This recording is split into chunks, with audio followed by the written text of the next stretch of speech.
on to the Huddle Breakdown. We are a man down this week. Alan, how are you doing? Yeah, I'm okay. I'm feeling like I'm having to step up and play Maida-like, play wing and left wing at the same time, and centre forward and wing both at the same time. So yeah, I'm sure my ability to get around the field, that shouldn't be a challenge. Indeed, and I'll pick up whatever slack there is left over. I'm sure I can sweep things up at the back, so to speak.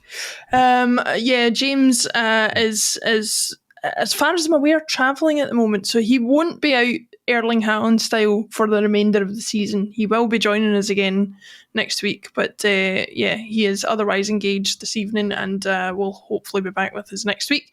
So that being said, let's crack on with the news. Now, Alan, I like to start with light-hearted things on the podcast, as everybody knows. Unfortunately, that can't be the case today. For anybody who isn't aware, we are recording this on the 1st of April. And Celtic earlier today issued a statement that said the following: Celtic Football Club can confirm that a number of legal claims in the group proceedings against the club have been resolved. We're hopeful that the settlement can be reached with the remaining group members shortly. For some time, we've sought to work with the group members' lawyers to reach a resolution. The club acknowledges the strength of the survivors of abuse who have come forward and hope this resolution may help to bring them some closure. Celtic Football Club is appalled by any form of historic abuse and has a great sympathy for those who suffered abuse and for their families. The club is very sorry that these events took place at Celtic Boys Club. The club takes this abuse extremely seriously because of the historic contacts between the two organisations. The abuse of young people is an abhorrent crime which unfortunately has affected many areas of society. The club continues to work with Scottish football to make it as safe a place for all young people. I think it's a very sort of succinct statement and covers all bases, Alan. The reason that obviously we want to cover it today is because, as well as statistics, we cover a lot of things that financially affect Celtic Football Club, and obviously in the case of a financial settlement being reached for any reason, that will have a financial impact of sorts on the club. So over to you in terms of how you feel the situation's been handled and the fact the settlement's been reached. Yeah, I mean it's a tragic situation, which appears to have afflicted, as the statement says, many strands of society over many years. And in fact, if you think about any situation where adults have been given responsibility to supervise young people, whether it be scout groups or church groups or youth clubs or sporting endeavours, whatever it might be, this appears to have gone on. And I think that the Scottish Football Association wrote a report about it a couple of years ago, which seemed to indicate that it was kind of endemic across many clubs in Scotland as well, sadly, and Celtic being one of the biggest clubs have also young people have been impacted on the back of this. So it's a very sad situation. And our thoughts really are with the victims and hope that they can find some closure, some ability to move on from this, which are easy words to say and probably very difficult things to actually do if you've been in that horrible situation and been abused by people in whom you should have had been able to have complete trust. To your point about the statement, and you sort of set it up around, we do tend to sort of cover financial things. I mean, from a Celtic perspective, this is an insured loss. So these absolutely appalling ghouls, whose only interest in this is to sort of aim kicks at Celtic and hope that some nasty financial penalty or otherwise befalls them because of it. Attitudes I just can't get my head around. Really, will be sadly disappointed. And the way that these things work, and I'm speaking about this as my own background in corporate finance and so forth, is that this will have been dealt with and has been dealt with throughout by the corporate lawyers of the insurance company that Celtic have their corporate liability insurance with, and Celtic are essentially having to go along with whatever those lawyers deem are the tactics and timelines and strategies that they as an insurance company will deploy, as all insurance companies do, which is to avoid paying out or and for as long as they possibly can, which is horrible for genuine victims, such as is clearly the case here. But that is unfortunately the horrible world of corporate finance and insurance. But hopefully victims across, as the statement says, across society, across Scottish football, will be able to find recompense and some form of justice for these appalling events. Yeah, I can only echo your sentiments there. Thoughts are obviously with anybody who's been a victim of such horrible crimes, and hopefully, as you say, reaching a settlement as they appear to have done can hopefully bring some form of solace and closure. Although I'm sure for many of the people involved that can never be the case. But yeah, well wishes to anybody who's been involved in the whole situation. It's just a horrendous thing to think about. Moving on to more football related matters, I should say, in the current day. Let's look at the Hearts game that was at the weekend. A relatively comfortable 3-0 victory for us. What was your overall thoughts on the match? Particularly considering I could think of no better game to apply the phrase "a game of two halves" to than that, perhaps.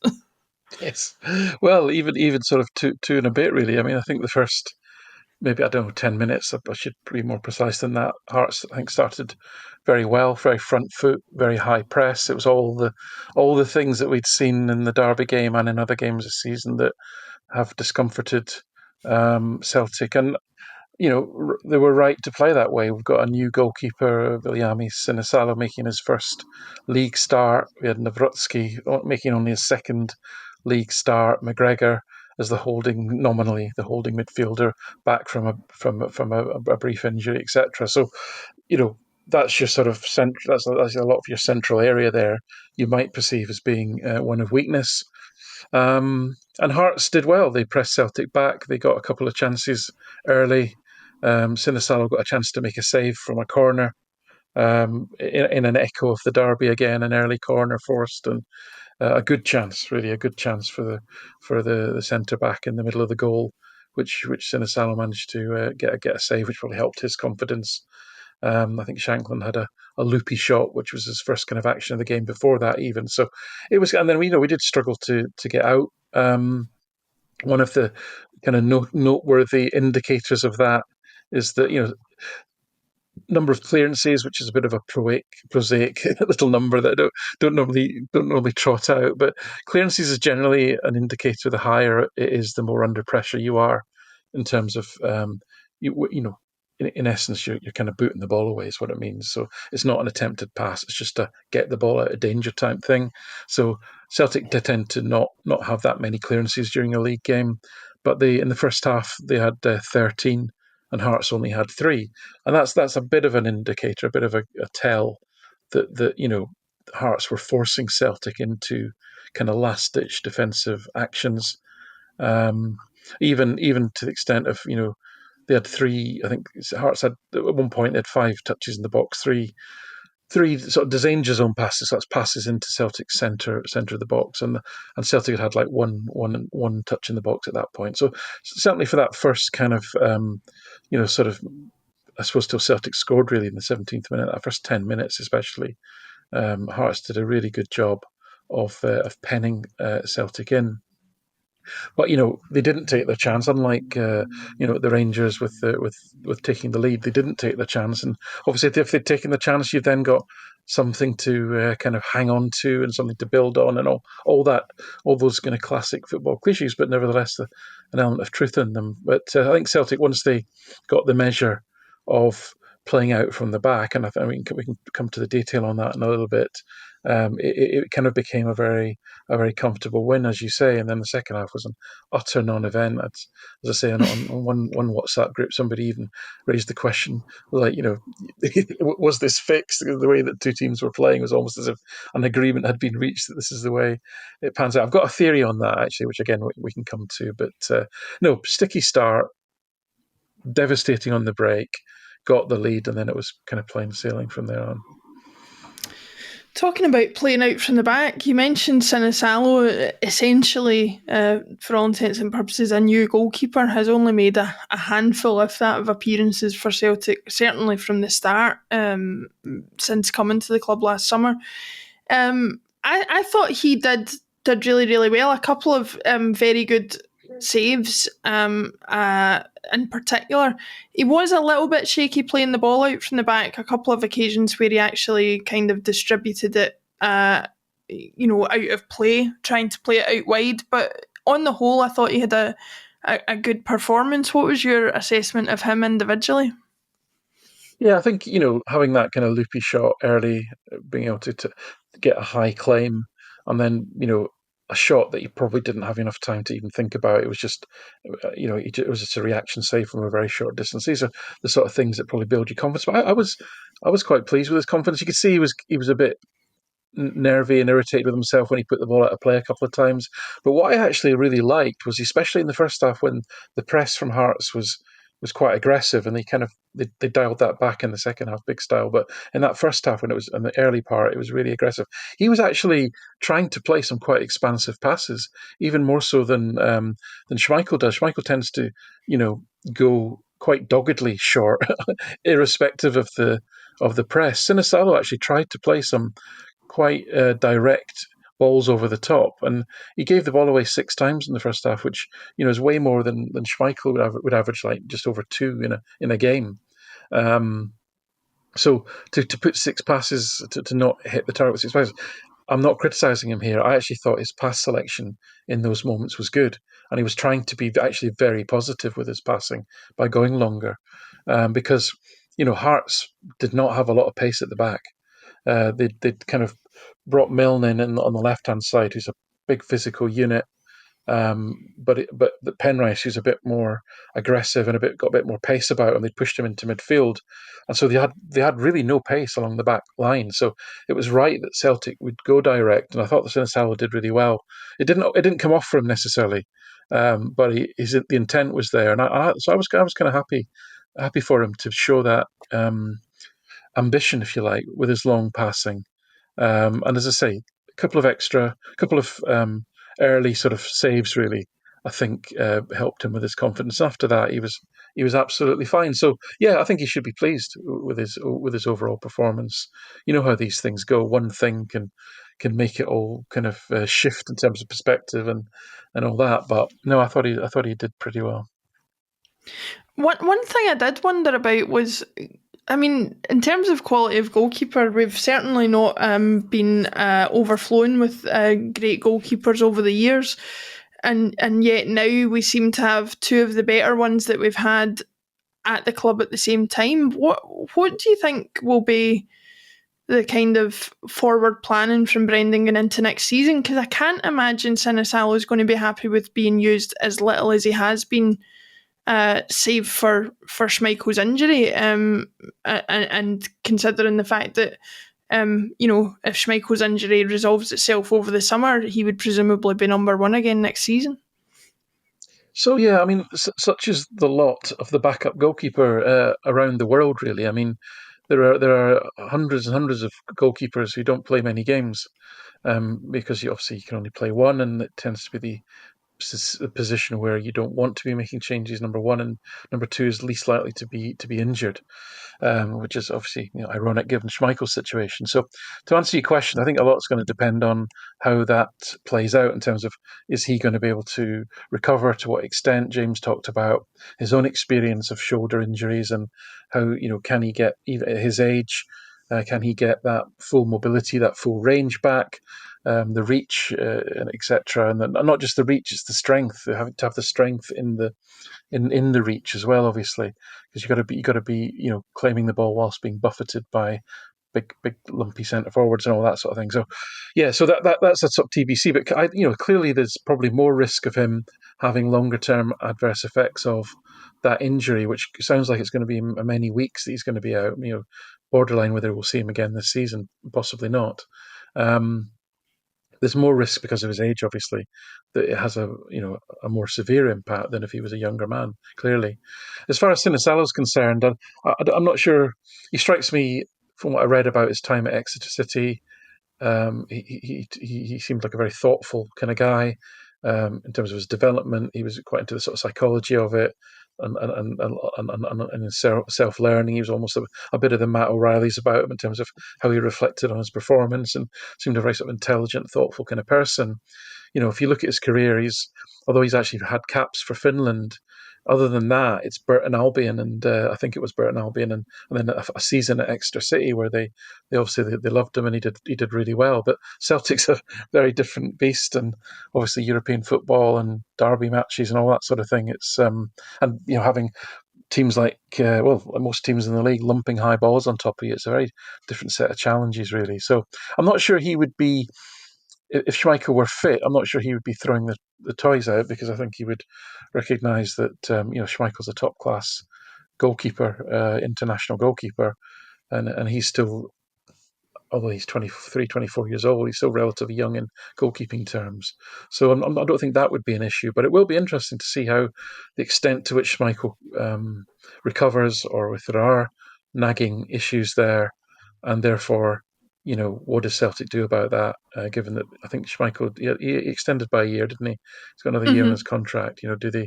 Do they go looking for another more senior goalkeeper, or do they actually put their trust in Sinicello? I think that's one to watch, really. But as I said last week, it's too early to make that call, in my view. He's got effectively an audition where Celtic have got to see this league title over the line, and we've got a Scottish Cup semi-final and hopefully a final. So we've got another derby. So he's got a trip to Ibrox. He's got a number of big games here that he's got as an extended audition, and I think we can take stock at the end of that, probably. Yeah, it's funny when you mention about relatively young for a goalkeeper. I always think of it being the football equivalent of dog years. You can't consider a goalkeeper in the same way you consider another player, but that's just a wee sort of thing that I always kind of giggle at when I hear it. But it is a fair point. 24 is young for a goalkeeper. He could theoretically be another 12, 14 years of a career, or even longer if you're looking at Craig Gordon as an example, So, yeah, that's Laura, he's only 24. He's not Finnish. Oh, he's only 24. He's not Finnish. But he is.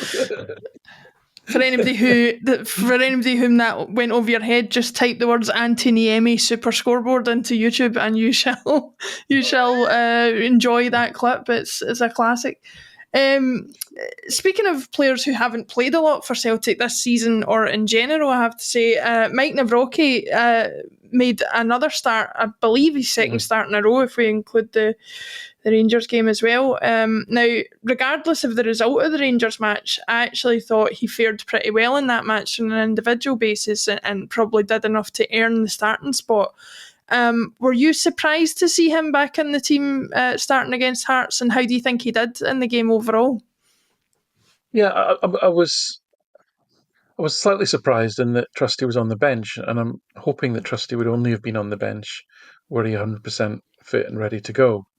He wasn't just on the bench as I'm making up the numbers, because why wouldn't you? I don't know if Dane Murray was. I don't think he was on the bench, but you'd put him in if there's any physical concerns about Trusty's ability to play.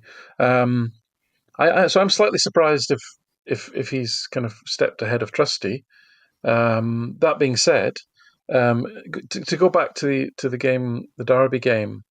So I agree that nothing kind of went badly wrong for him, and he defended very well, and his defensive actions I thought were very clean. The issue that I identified was that the ball was getting stuck on our right hand side, because he did play out sometimes, but he more often than not was very safe in his passing, and he turned back in. And we've seen this before. We saw Trusty get hauled off at half time in the League Cup final for that exact reason, is that he just wasn't being expansive enough in his passing out from the back, and we weren't getting past that initial press.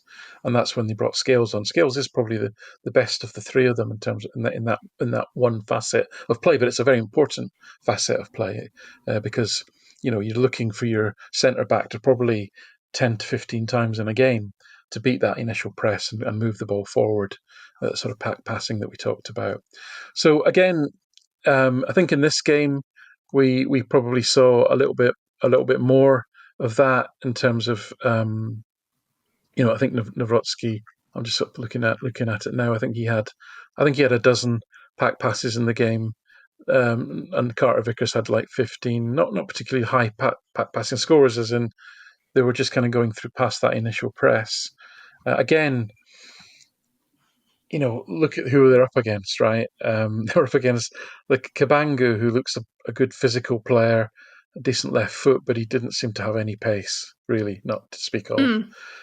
James Wilson, 17-year-old kid. I don't think we saw the best of him in this game. He kind of passed him by a little bit. And then Lawrence Shankland. Oh my God. I literally don't think can run at all. Like, he doesn't seem Yeah. to be able to move beyond a slow jog. And that was a real problem.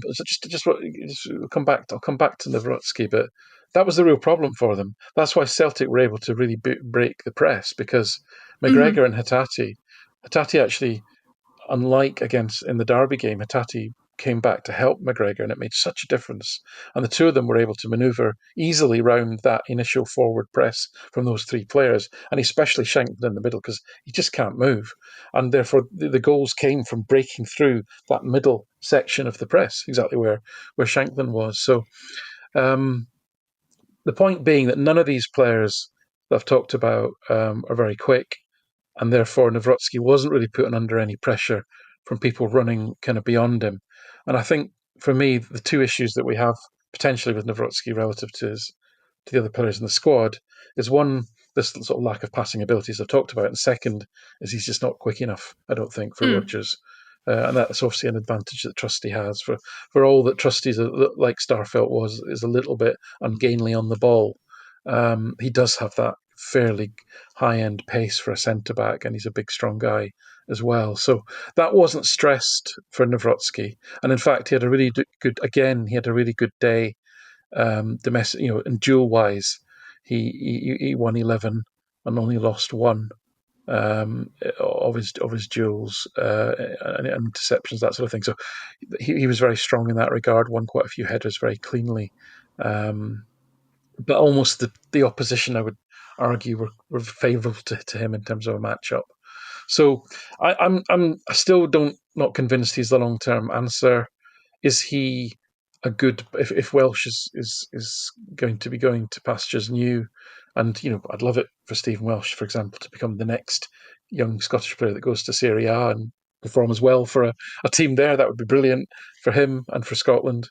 Nawrocki would potentially be the backup centre back for Carter Vickers. I suppose I can kind of get on side with that, but I don't see him being the starter on the left hand side, and I don't see him long term being part of a Celtic team that plays a very, very high line, and therefore carries risks in transition with pace, and also is relying on the centre backs to be progressive and aggressive with their passing out from the back. I just don't see that he fits that profile. But did he play well against Hearts? Yes, he did. He defended cleanly again. His passing was fine. So yeah, no harm to him. He did everything that he possibly could, and he did it well. As I say, those are my reservations.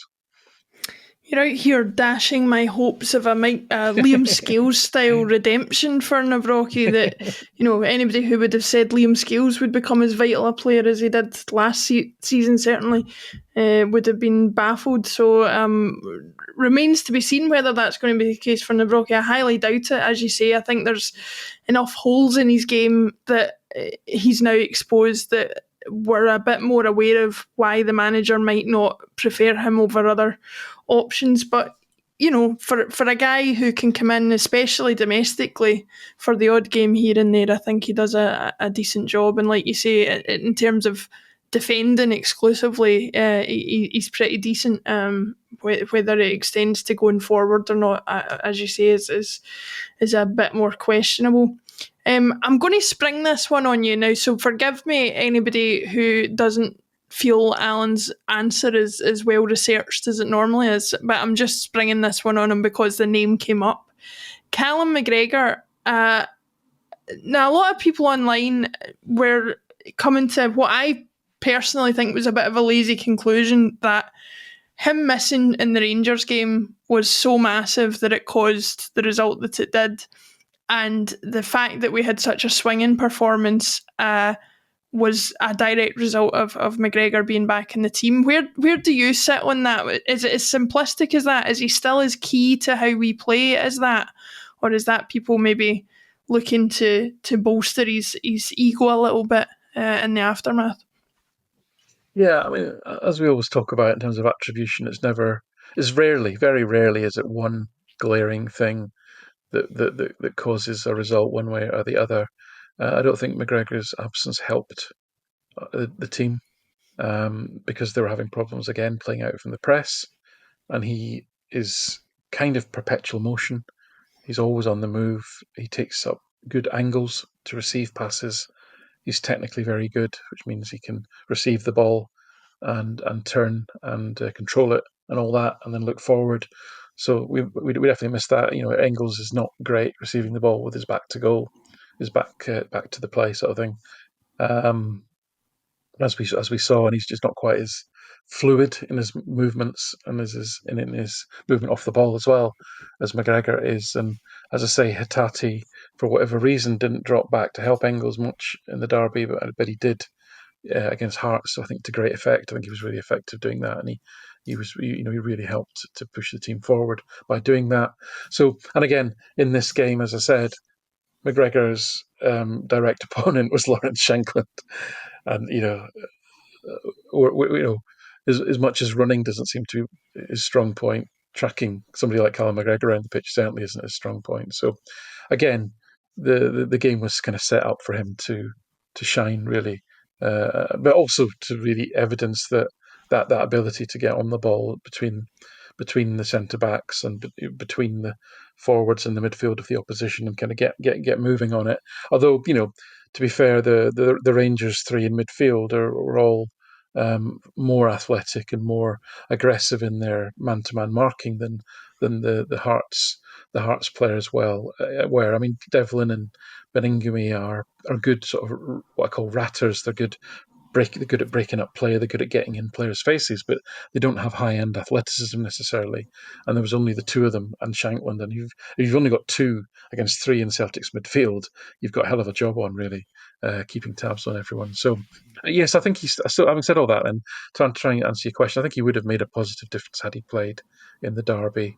But again, you got to look at the matchups in this game. I think McGregor was excellent, as was Hitati. But we know that Hitati, when he's given time and space, can really shine. When you put him under pressure and he's man marked, it's more difficult for him to impact the game, as it is for a lot of players, to be fair. And McGregor, similarly, with the matchup that he had, he was able to shine, break into space, break up the pitch. So he had a really good 70 minutes, whatever it was he had on the pitch. But again, I think I'd put some of that down to what he was up against. Yeah, no, that's fair enough. I'm always fascinated to get yours and James' thoughts when I see these black and white debates that come up, and because I know that, as you'll always say, the answer is definitely somewhere in between, and I certainly think that's the case. Do I think the result would have been massively different with McGregor against Rangers? Possibly not, because I think there was other factors contributing to it. But like you say, it certainly wouldn't have done us any harm to have him in the squad, as it never does. The upcoming match against St Johnstone, I think you guys are going to cover later in the week in a little bit more detail, so I will leave that to you guys. But the last issue that we were going to discuss today surrounded some reports that the Football Association in Scotland are looking at potentially reducing the top league back down to 10 teams. Now, anybody old enough and ugly enough, as both you and I are, Alan, will know that formerly was the case for the top tier. And to be honest, the debate I've seen in years since has been actually to make the league bigger rather than smaller. So this report kind of comes out of the blue to me in terms of the reasons for it and the benefit for it. What's your understanding of why that's being looked at, and what's your thoughts on it? Yeah, I mean, it kind of came out of the blue that I don't know to what extent it's um, you've been put into train as a formal proposal. I think it's come from the SPFL actually, which essentially is the clubs, right? And we know that club owners and their wishes are rarely in tune with the common supporter, like the rest of us. Um, so it does honestly strike me as a retrograde step. I suppose some clubs might feel they're guaranteed four matches at home to Celtic and the Rangers. Maybe that's got something to do with it, but I can't see it progressing because that is going to require at least two teams, but also any team that's really threatened by relegation or being in the bottom six as it is today. I can't see any of them being up for reducing it to by a further two clubs, and because the drop off in finances, even it's not a lot of money in the first place, but in the context of Scottish football, even the drop off between the Premier League and the Championship is considerable. Um, and I just think again, I just think it's a retrograde step. I mean, my view on these things is, like you say, probably to make it a little bit bigger. I think there's a.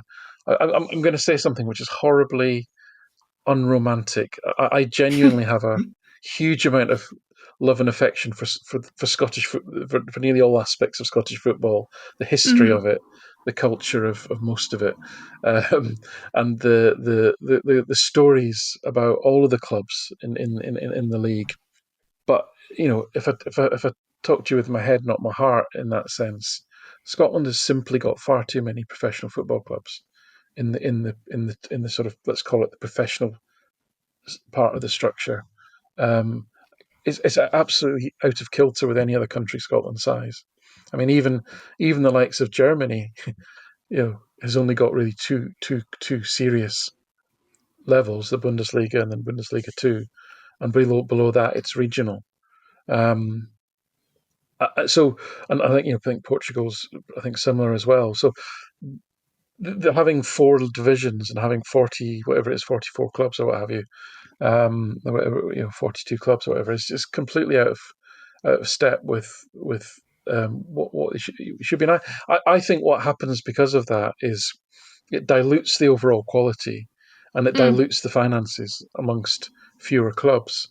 I know that sounds heartless. There's all these part-time clubs, in the lower divisions, who are integral to their communities, important to the people, to everyone, and important to me, frankly. But I wouldn't want those clubs to disappear. But I just feel that if you want to be serious about having a professional, well-run football structure in your country, you should probably say, well, if you're part-time, then you can't get into let's call it the professional leagues.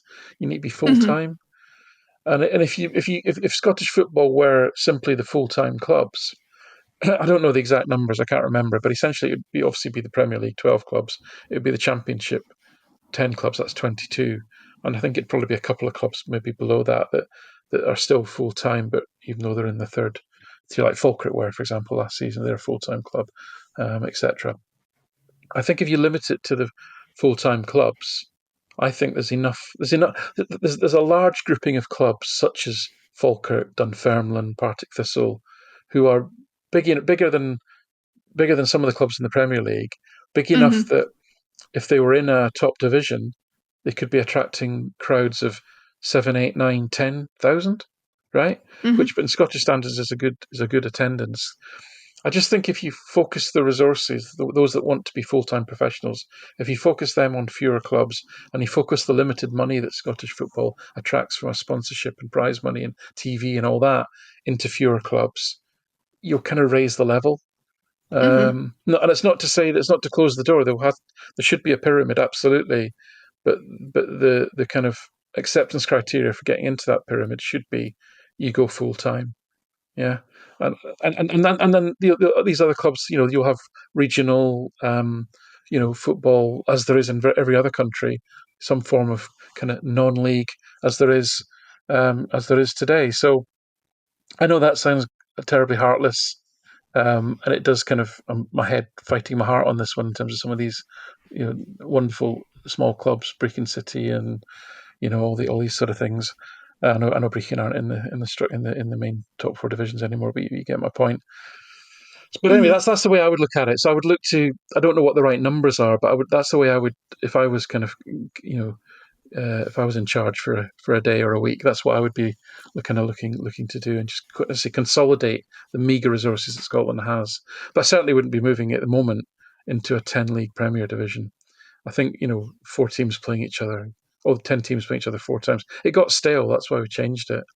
I think we should be Mm-hmm. looking to either have a 14 or a 16 team division, and then maybe one below that that's full time, maybe of 10 or 12 clubs, and then the rest find their level in the non, let's call it the non full time professional structure. That would be my take on it. Yeah, I mean, I'm in total agreement. I think the biggest marketing issue that the Scottish League has is the repeated fixtures of uh, teams against each other that repeat. And I'm not just talking about Celtic and Rangers playing each other as many times as they do a season. I'm talking about that's repeated across the league. Maybe it's not repeated quite as many times considering Celtic and Rangers go so late in the cup competitions, but the point stands. I think the split no longer does anything of note. I would probably get rid of that. I would prefer to see an enlarged league at the top with maybe more promotions and relegations every season. So if you increase the size of the league, but say have 3 relegations and 3 promotions, that might make things a little bit more exciting in terms of varying the number of clubs that are actually getting a chance at the top league. Because I was just looking as you were talking there. Now, I know everybody's got romanticism for their childhood and what they consider to be the big teams of their childhood, but looking at the table that you see just now, I would say so. Just to recap, the teams in the league at the moment are Celtic, Rangers, Hibs, Aberdeen, Dundee United, Hearts, St Mirren, Motherwell, Ross County, Kilmarnock, Dundee, and St Johnstone. Now, take as somebody who grew up in the 90s, take St Mirren and Ross County out of that. The 10 teams left, if you're going to put it down to a 10-team league, are the same teams that I saw playing in the top league 30 years ago. And there's been very little change since then. You've had some teams come in and out of the league with regularity, Livingston, Falkirk, Hamilton, but none of them have had the staying power of these bigger clubs. And I think that's where the lack of variety is affecting the marketability of the Scottish League, and I think that's where reducing the size of it back down is going to just make that even worse. I mean, to your point as well, not only would it would be like turkeys voting for Christmas if some of the lower down clubs voted to reduce the league, but you're also in a situation where some of the clubs, your Ayr Uniteds of this world that are excelling in the Championship this season, would have to be uh, voting for a situation in which at least one of the seasons coming up they wouldn't get promoted, and I just don't see that happening either. As I say, I don't know where this has come from. It's kind of come from left field, really, but and it doesn't sound great. I kind of disagree with you a little bit on the split. I think the split has created a lot of drama. Firstly, in terms of Mm-hmm. getting into the top 6 or bottom 6, and then secondly, it's not necessarily a direct consequence of the split, but then that of these 6 teams, once you're in that, you may have a fighting chance of getting one of the European spots. And similarly, if you're in the Mm-hmm. bottom 6, you've got a chance of getting dragged into that sort of playoff spot. I think the playoffs are the way that they've been done are grossly unfair to the lower league teams because I think a club in the Championship has to play a playoff, and then they have to play the Premier League team, or it's Mm-hmm. or they have to play two rounds of playoff, then they have to play the Premier League team. So it's like 6 matches where the Yeah. Premier League team just has to beat that one team. I think that's really unfair. Yeah, and of course they're playing the Premiership team who have been good enough to finish 11th, not 12th either. So Yeah, they're yeah. playing the harder version of what they could play as well. So that aspect of it I don't like, but I know we kind of laugh and joke about the Belgian model, and I think they're changing it, but it is a bit. I wouldn't advocate being as kind of what's the word, concocted as the way that they've done it. Is almost like creating a false false kind of competition in a sense. But I think the split has worked well, and any new any new, as I say, preferably expanded league that had an element of that in it, I think could work well, but not going back to 10. I mean, that's just very retrograde, I think. Yeah, just to clarify, I know you went over this with one of the guests on a previous podcast, but the Belgian league, is it they half the number of points at some point towards the end of the season or something like that? Yeah, but I mean, again, but Belgian league is, you've kind of got nearly every team is like either a little bit bigger or a little bit smaller than Hearts. I mean, it's that kind of thing.